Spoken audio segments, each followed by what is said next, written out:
Rarely does one encounter an individual with such a diverse array of accomplishments, from performing at Disney's opening ceremonies, securing a singing contract with Sony in Nashville, orchestrating citywide fireworks displays, to substantiating fishtails with photographic evidence, all while amassing accolades as an accountant.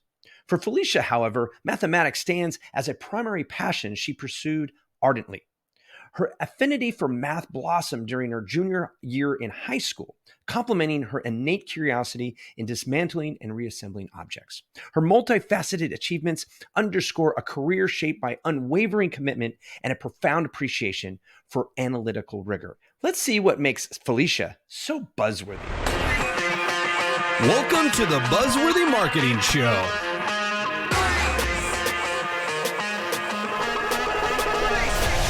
Welcome to the show, Felicia. How are you doing today? I'm great. Thank you. And thank you for having me. No, I appreciate you taking the time to talk with our audience today and tell a little bit about your story and what's gotten you through and all that good stuff here. A quick question, though. Where are you calling in from first? I am in the dead center of the Midwest, in the great state of misery, as we like to call it.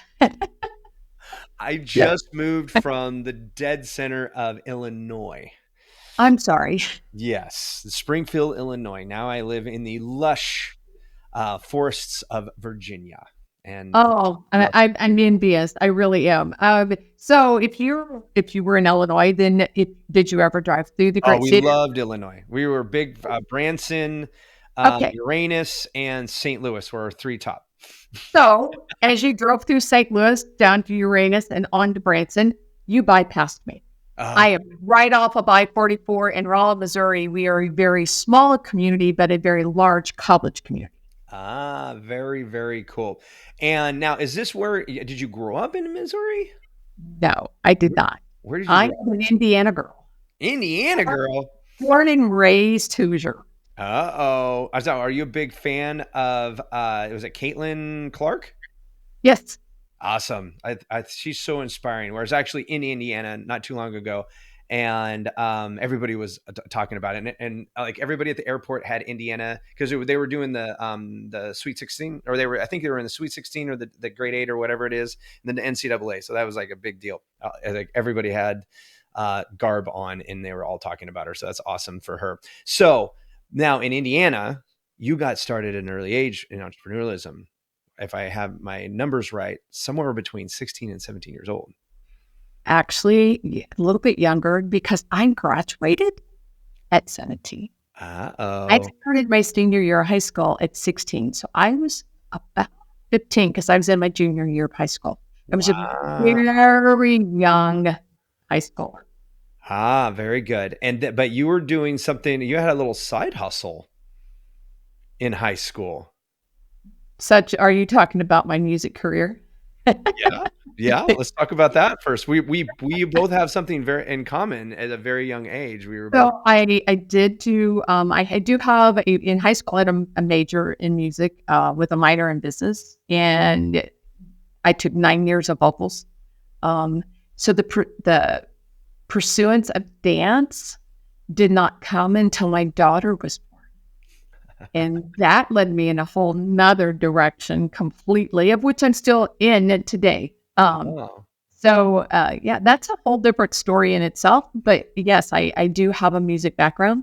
Went to Nashville actually. And when my daughter was, 3, we talked to the president of Sony Records, had a music producer, all that fun stuff. But there's no guarantees in the business. And if you ever listen to anybody talk about that, you'll know. I mean, there's just and it takes forever to get there. And I'm like, my practice was just really getting off the ground at that point and on my own. And I thought, this is not the time nor the place. So thanks. I did. I bowed out. Thank you, but no thank you. That's all right. I pursued my music career, did not get a call from any Sony executives for 15 years. And I finally just said, you know what? I'm just not tall enough, dark enough, good looking enough, or talented enough to make it. So it's just in the cards, as everybody's got it going there. But, one of the things that got me into what I do is the jobs that kept me in music for 15 years. I paid for a lot of my bandmates' equipment along the way. I get that. I get that completely. As I said, it's hard. That industry is really, really hard. So you do kind of have to have two passions. When what is your secondary passion? And mine just happened to be the fact that I loved math. And with that, it segueing into that is that math actually plays into music. Oh yeah, for 100%. Which It's all math. my dance world, which plays into the love that I've done for the last 25 years in the pyrotechnic world.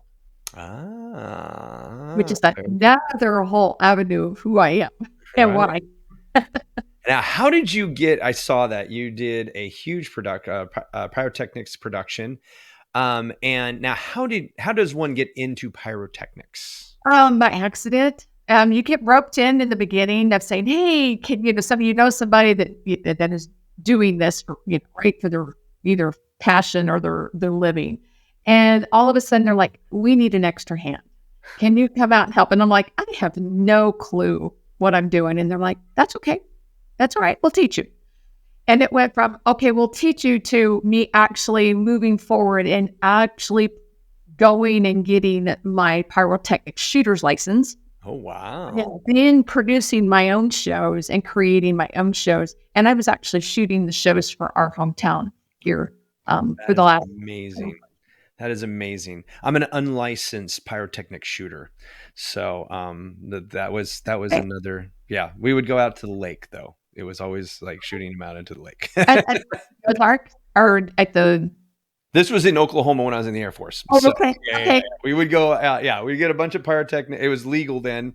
I don't know if it's still legal there. But we would go to the pyrotechnics shop and we'd find things that we could, like mortars and all that good stuff. Sure. And around the lake, it was Texoma, not Texoma, 10 Killer Lake, I think is what it was called. And so you would see on the beaches, everybody kind of set up where they were camping. And so and basically you would have like each beach take turns in their different shows, right? Well, the thing you were shooting off were what we call Class C fireworks.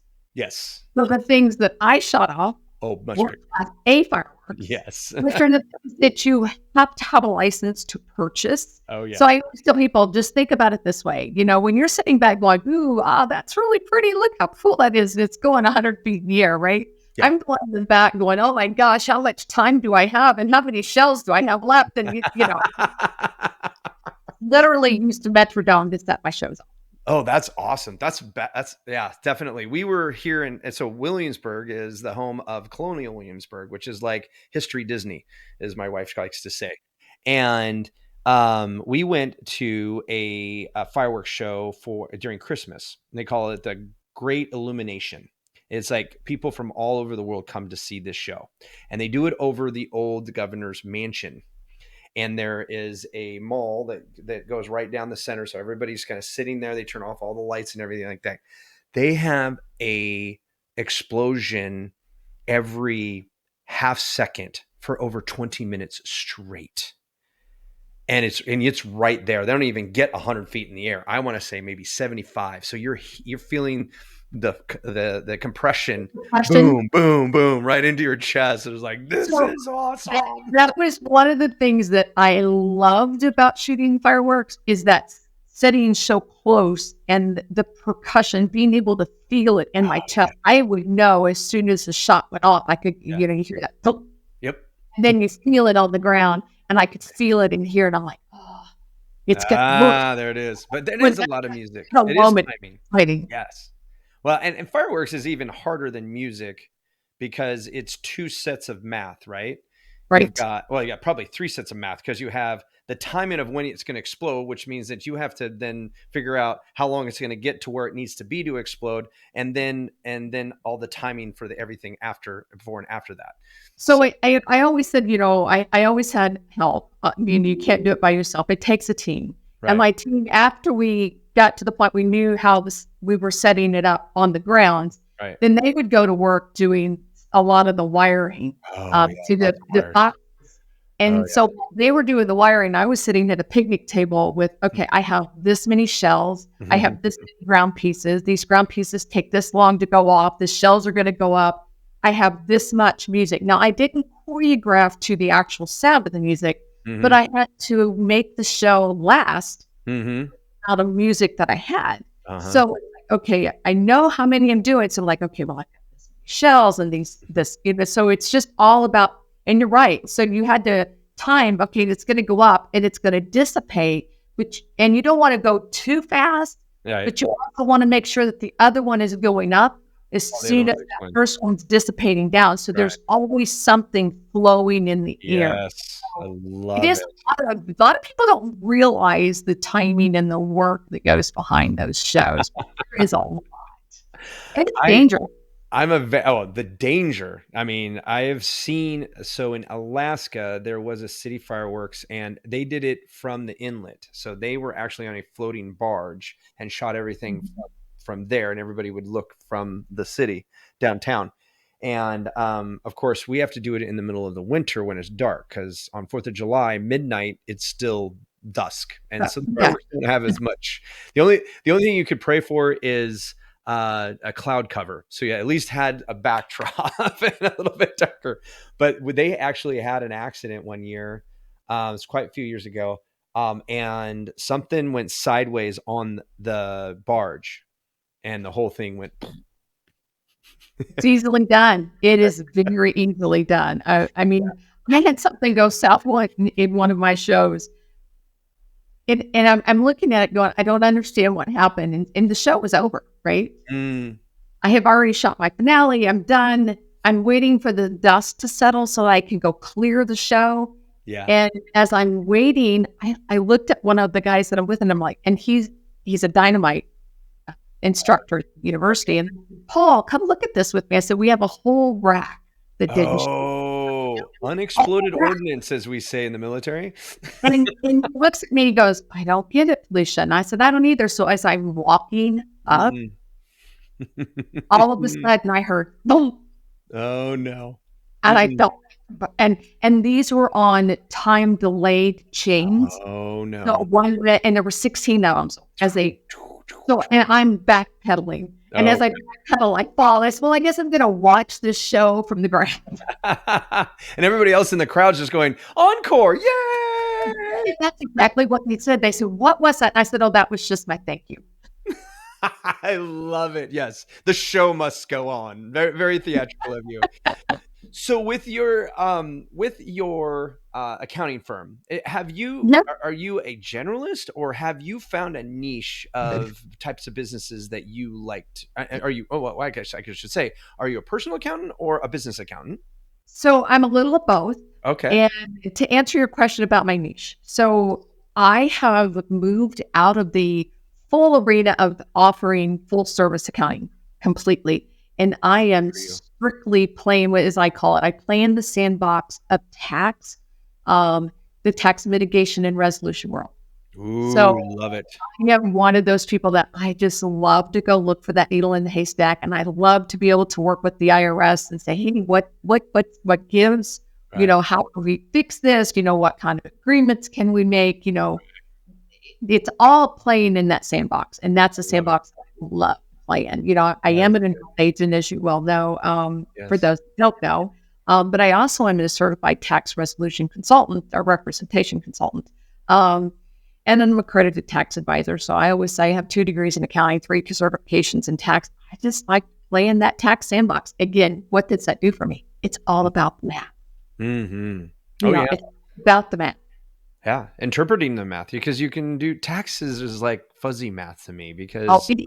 If you look at the number this way, then the calculation goes this way. If you look at the number this way, the calculation goes this way. And it's really funny you say that, because that's very true. And it can be one box on a tax return that can throw everything. And I give you that example in Wholehearted yesterday. I had a client come to me who did a self-prepared return. He goes, I have this notice. He goes, but I paid everything. I don't think. I said, so called the IRS. Sure enough, it's a self-prepared return, 1 box. He got that box on one line off. So now it's all about amending the return and correcting it and making it right. But, he just couldn't see it. No. He I literally, don't understand how people even think about doing their own business tax returns. Like sole proprietor, maybe if you're under the 24,000 or something crazy like that, and you're just doing a straight 1040A, maybe, but I'm just like, no. I mean, my first year in business, I knew I lost money, and I'm like, I want to make sure that I take full advantage of my losses. So I paid the $1,500 back right. in 2005. That was a lot of money for me. It's not right for anybody in today's economy. But, Yeah. there's a lot of people that do their own returns, and that's okay. This individual, though, just happens to do his own return. Before what? But he does it by hand. Not even doing that. Go get the books from the library, get the forms. I'm like, are you serious? This number one, that's your first problem. Let's get into the 21st century. Exactly. He's a very well-educated individual, and he just says, as I age, he said, I just feel like it's one of those things that I still should be able to do. And I said, yes, but as we age, we miss things. So when I called today, I said, oh, by the way, this was your mistake. And he goes, why didn't somebody tell me that before? And I said, because nobody really saw it. They just you did it yourself. You didn't let anybody else look at your books. Well, even the IRS, he talked to the IRS himself, and they couldn't see it. And so they didn't even see it. They just know that, hey, it's on the wrong line. And what they were seeing was wrong. And that makes sense. I mean, some of the simplest things, and I like to say it in the concept of life happens. Life gets in the way. Life tends to, and I say that with all respect to anybody that does returns or anybody that's in our industry or that works with clients. Life happens. So our clients come to us because something in their life happened. Caused them to be where they are today. So have a little empathy, right? You can't, and be a little empathetic, but you also have to be a little strong and say, look, I understand life happened. However, we need to get you fixed.